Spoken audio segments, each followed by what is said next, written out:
Tagal nyo na din eh. Si Pam kasi yung parang... Joke lang. Ang girlfriend na pwede na. Men are competitive by nature.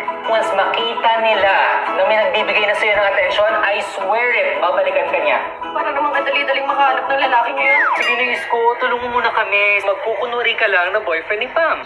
Ayoko! Wala akong balak maging callboy, ha? Babayaran naman kita eh. Magkano ba? Pusa ka, baong na lang. Parang gusto niya akong ilibing eh. Mukha akong bulbul dito eh.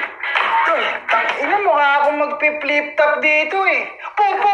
Kinang ina, wala akong pinapatawad. Brutal ako, tinatampal ko ng burat.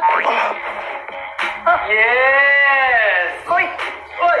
Hoy! Oy!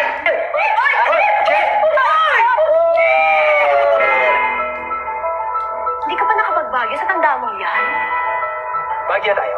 Bulakan ka lang. Bagyo na to. Tanda. Bagyo na to! Bagyo na to! Bagyo na to! Lamig! Tanga, aircon yun, nakatutok sa'yo. Buksan mo yung bintana.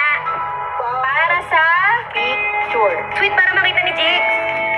Para kay Jigs, ano ako? Pwede na. Iba na ang buhay ko ngayon. Honestly, hindi ka makasabay. Kakapili mo ng Mr. Perfect eh. Balang araw, sa pangit ka rin mauwi.